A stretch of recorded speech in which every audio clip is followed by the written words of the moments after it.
Hello guys, good morning. कल मेरा plan हुआ था केदारकंठा जाने के लिए और मैंने ऑफिस से छुट्टी भी ले ली थी। और कल लेकिन मैं जा नहीं पाया, रात में मेरी योगा एक्सप्रेस थी। सो आज मैं निकल रहा हूँ, लेकिन मैं कंफ्यूज हो रहा हूँ कि मैं केदारकंठा जाऊँ या ना जाऊँ, क्योंकि मेरी कॉस्ट केदारकंठा में बढ़ रही है। मेरा जो बजट है वो मुझे अलाउ नहीं कर रहा है। ये बियॉन्ड 4000 रुपीज़ जा रहा है। और मैं ये सोच रहा हूँ कि जो मेरी ट्रिप होने वाली है वो 4000 के अंडर हो। ऐसा नहीं कि मैं 4000 के बियॉन्ड अपनी लिमिट क्रॉस नहीं कर सकता, लेकिन जो लिमिट में जब हम ट्रैवल करते हैं ना तो उसका मज़ा कुछ और होता है। अभी ये मेरा बैकपैक है, ये मैंने रेडी किया है। ऊपर स्लीपिंग बैग और टेंट इसके अंदर है, इसी छोटी बैग के अंदर। और इसमें ही मैंने सारी चीज़ें पैक करके रखी है जो मेरी डेली इनिशियल ज़रूरत है।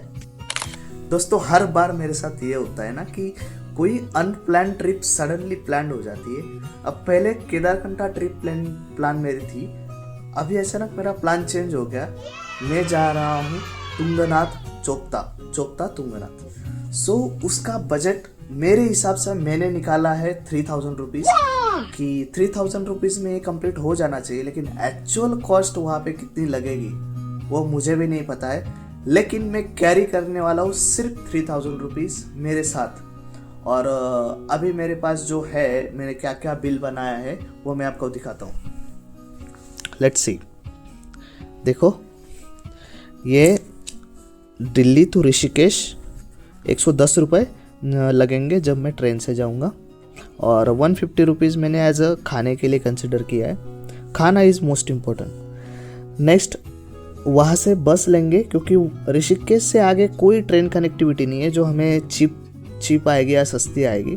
तो बस स्टैंड है ऋषिकेश में ISBT का, वहाँ से रुद्रप्रयाग जाने के लिए 300 रुपीज़ लगेंगे बस के। तो और 100 रुपये उसमें खाना और छोटी मोटी चीज़ें तो हम करते ही हैं, तो 100 रुपये वो कंसिडर करता हूँ मैं। नेक्स्ट है बस रुद्रप्रयाग से ऊखीमठ। यहाँ पे हम ऑफिशियली ठंडे एरिया में एंटर कर जा रहे हैं। रुद्रप्रयाग टू ऊखीमठ। ऊखीमठ जाने के लिए 200 रुपये इसका बस का चार्जेस है, और 100 रुपये उधर खर्चा मैंने मान लिया कुछ होगा छोटा मोटा। नेक्स्ट है कैब। वहाँ से ऊखीमठ से कैब मिलेगी आपको, जैसे शेयर टैक्सीज होती है, जिप्सीज होती है।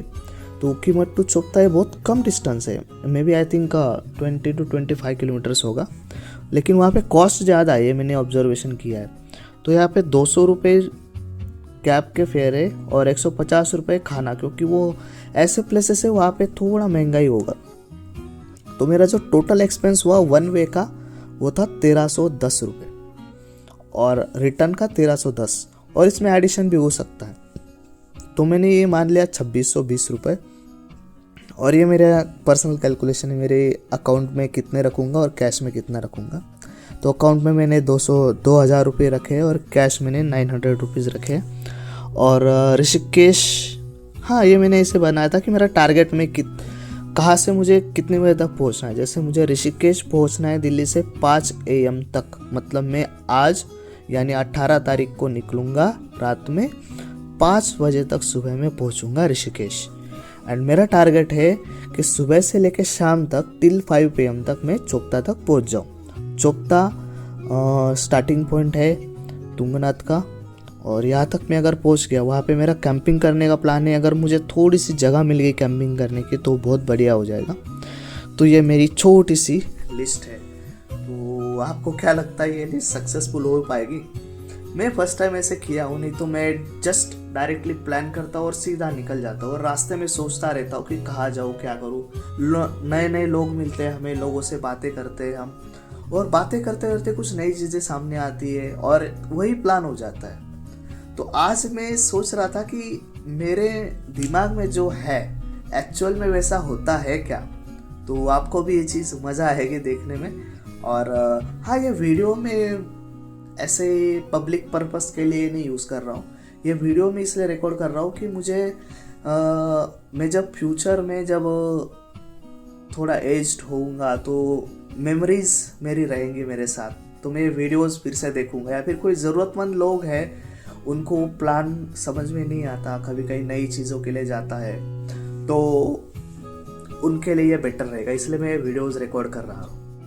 आपके लिए इस बैग को फिर से अनपैक्ड कर दिया और ये इसमें इतना सारा सामान मैंने ठूस के रखा था। अभी शुरुआत करते हैं यहाँ से। यह है हैंड ग्लव्स, जो कभी बर्फ़ से स्लिप होते हैं तो हम गिरते हैं तो हमारे हाथ छिल जाएंगे, तो इसके लिए प्रोटेक्शन के लिए ग्लव्स होते हैं। एक एक्स्ट्रा नैपकिन जो जुकाम के लिए काम आएगा। मोस्ट इम्पोर्टेंट है एसी बैटरी जो बहुत ज़्यादा पावरफुल है। Oh my God. This PD for data transfer, कंघी, ये अंडरगारमेंट्स, ये नी गार्ड्स, ये सॉक्स 4 पेयर है इसके और एक अभी पहनूंगा। ये बड़ा सा जैकेट जो ऊपर से आएगा, ये रुमाल, वो ट्राइपॉड कोई स्टेबल शॉट लेने तो इम्पोर्टेंट है कि ये ग्लासेस, क्योंकि सनराइज जो बर्फ़ से टकरा के हुए हमारे ऊपर आती है। इफ़ बर्फ़ हुआ तो, नहीं तो फिर ऐसे स्टाइल मारने के लिए सही है वो। ये पावर बैंक जो 2000 mAh है, 4 बार फ़ोन को चार्ज कर सकती है। और ये मेरे स्नैक्स है, कुछ बिस्किट्स है और ये नमकीन है और कुरकुरे है। ये स्लीपिंग बैग है और टेंट रह गया। टेंट इसके अंदर डाला है मैंने, ये देखो, ये टेंट की स्टिक्स अंदर है और ये टेंट का जो कपड़ा है वो इसमें रखा है। और कुछ मेंथोल की गोलियाँ, कुछ चॉकलेट्स वगैरह इसके अंदर डालें ताकि ट्रैवलिंग में काम आ सके। तो ये सारी चीज़ें पैक कर रखे। आप बोलो यार कपड़े कहाँ है तुम्हारे पहनने वाले? तो एक टी शर्ट और एक नाइट पैंट है और एक अगर ज़रूरत पड़ी तो वहाँ से ख़रीद लूँगा कोई 200 300 400 रुपये का टी शर्ट और पैंट वगैरह अगर ज़रूरत पड़ी तो, नहीं तो इसमें हो जाता है क्योंकि यहाँ पे मैंने 3 लेयर ऑलरेडी पहन रखे हैं। तो चलो 2:30 बजे मेरी गाड़ी है, ट्रेन है यहाँ से दिल्ली, और दिल्ली से मुझे ट्रेन है 6:30 बजे के आसपास हज़रत निज़ामुद्दीन से। तो मुझे मेट्रो से जाना पड़ेगा। तो चलो तैयारी करते हैं।